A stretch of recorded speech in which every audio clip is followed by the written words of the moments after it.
we're going to focus on the abs. We're going to do 2 rounds of 3 different exercises apiece. So I'm going to go through them and explain them to you. Or you can find them written down if you already know. Go ahead and knock it out. The first one is the squat thrusters. Okay, so you're holding the push-up position, and what you're going to do is you're jumping in. See how I come back? I jump in, I jump out. I jump in, I jump out. The key is you really want your feet to land flat. If you don't, that's fine. Start back here, but as you increase your range of motion, try to get them in here. That way we get our legs and we get those abs going there. So the focus is the core area today. All right, so we're gonna go 20, 25 is the goal. Let's say 20 is the goal. In the beginning, you may do a couple of extra rounds to equal 20. You may do 10 of each exercise. But we want to do 20 of each exercise. So that's the squat thrusters. As soon as you finish the squat thrusters, you're going to find a little spot on the floor. I can tell you right now, wherever you're at, put some kind of cushion under your butt if you don't want booty burn. That means when your butt rubs up against the rug or the floor like this.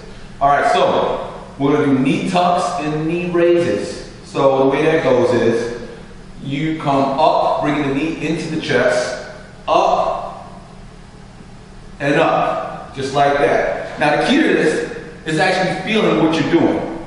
So for example, when I bring my knees into the chest, I squeeze. And notice I'm focused on the abs, so my feet come up here and not here. Most people are going to want to do that because it's easier.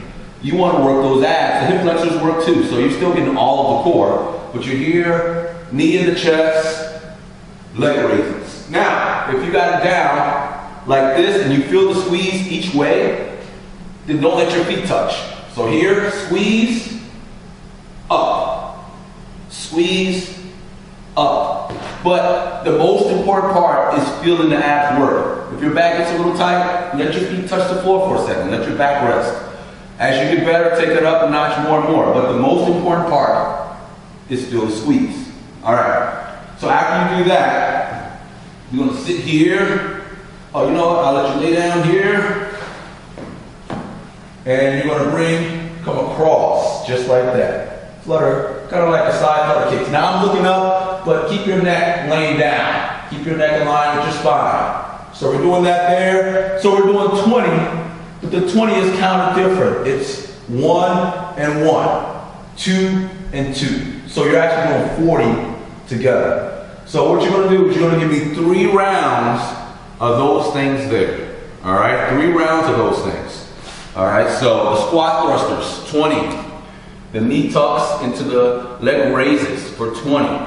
And then you got the flutter side flutters or scissor kicks for 20. The main thing is trying to feel the squeeze, and remember, keep those legs up. You should feel like when you do the knee tucks, you should be able to feel like the wall can see your feet. For example, I'll show you this one more time. So here, the wall can see my feet, the bottom of my shoes, not here. Okay? So don't do this. All right? All right, so the next round we're doing mountain climbers. So we're going to change it up a little bit because we're focusing on abs. Everybody knows mountain climbers. We're going 20. Notice my butt's up a little bit higher. Knee into the chest. Make sure the knee breaks the hip plane, not this. Bring the knees in there. Squeeze. And once you get it down, every time you bring a knee in, try to squeeze the abs. Try to engage the abs. Because the more you feel what you're doing, the quicker you're going to get results. The more results you'll feel what you're doing. All right, so mountain climbers, 20, and it's 1, 1, 2, 2. All right? Now, you know what? Just keep it. If you're a beginner, just go 1, 2, 3, 4. If you've been doing this a while, kick it up. You should always try to push it. If you feel comfortable, you need to step it up. All right? Nothing ever grows in the land comfortable. All right, so after you finish that, you're going to come over here, lay down.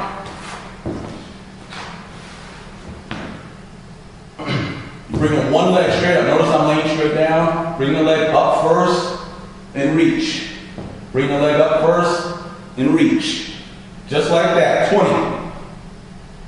Notice that when I come up, I reach from the abs and not the neck. So you don't see my neck do this. I reach. Feel them squeeze, okay? And then last but not least, we're gonna come up, well, we're gonna add 2 more exercises. We're gonna give you 20 of these, up, up. Now, if you notice, I use my arms to my advantage. So I throw it out to help me come up. Pretend like you have a ball, a big ball in your hands, you're trying to throw it across the room, and use that momentum to help you get up, unless you don't need it, all right? So you're gonna make 20 of those, and then you're gonna finish up with 20 of the finger taps. So your legs are all gonna be off the ground, and you're just tapping the ground, side to side, for 20. But turn, rotate, don't do this. Rotate the torso, rotate the torso, all right? You're gonna do 3 rounds of that. So 3 rounds of the first thing, and then 3 rounds of this here. So you got round 1 is squat thrusters. Man, I can't even think right now. Squat thrusters, knee tucks to leg raises, and the scissor kicks. 3 rounds, and then after that, try to take as little rest as possible. This should only take 30 minutes. The whole circuit should only take 30 minutes. The second round is the mountain climbers, the butterfly sit-ups, or just sit-up, and the finger touches, torso twists for the obliques. All right, 3 rounds of that. 3 rounds of that. 3 rounds of the first thing. The goal is to finish in 30 minutes. If you take longer, it's no big deal. The whole thing is not about speed. It's about feeling every exercise. If you have questions, email me, call me, something. All right? All right, let's get it right. See you soon. Stay fit.